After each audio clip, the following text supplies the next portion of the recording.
In early 2025, a high-profile meeting between Israeli Prime Minister Benjamin Netanyahu and former U.S. President Donald Trump drew international attention. Held at Trump's private Mar-a-Lago estate in Florida, the meeting was a blend of personal camaraderie and political calculation, signaling continued alignment between two of the most influential right-wing leaders in modern politics. Though Trump was out of office at the time, his influence remained strong within the Republican Party, and Netanyahu, facing complex political challenges at home and rising tensions in the Middle East, found in Trump a valuable ally. The meeting was not just symbolic, it served as a forum for strategic discussion on multiple issues, including Iran, regional security, expanding normalization deals with Arab states, and upcoming elections in both the U.S. and Israel.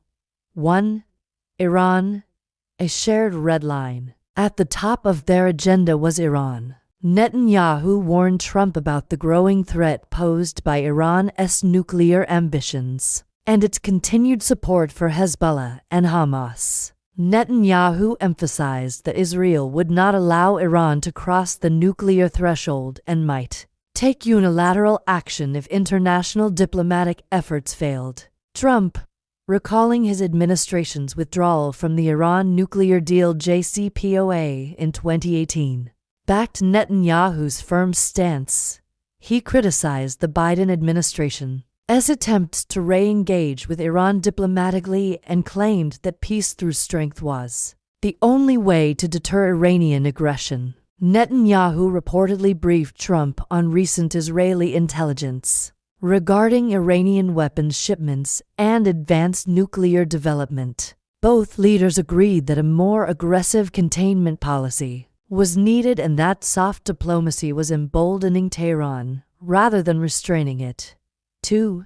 Abraham Accords 2.0 and Arab normalization. Another key part of the discussion was the expansion of the Abraham Accords, the landmark agreement brokered by Trump's administration that normalized relations between Israel and several Arab states, including the UAE, Bahrain, Morocco, and Sudan.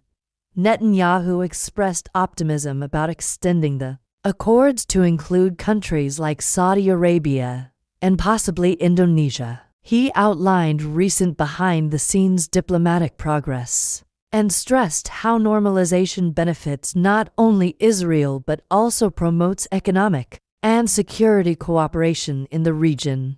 Trump, proud of the original accords, pledged that if he returned to office, he would prioritize finishing what he started. He suggested that bringing more Sunni-majority countries into the normalization process would help isolate Iran and create a new Middle Eastern alliance structure. 3. Israeli domestic politics and judicial reform. The conversation turned toward Netanyahu's own political struggles. He briefed Trump on the backlash surrounding his controversial judicial reform plan, which has sparked massive protests across Israel. Netanyahu framed the reform as necessary to restore balance between the branches of government, while critics see it as a threat to democracy. Trump, who has faced his own legal and institutional battles, sympathized with Netanyahu's position. The two leaders discussed how media, academia, and the judiciary often resist conservative leadership, and how strong messaging is needed to overcome elite opposition. Netanyahu reportedly sought Trump's advice on how to maintain political support amid domestic unrest and legal challenges, to which Trump responded with his typical blend of defiance and strategic communication advice. Never back down, double your base.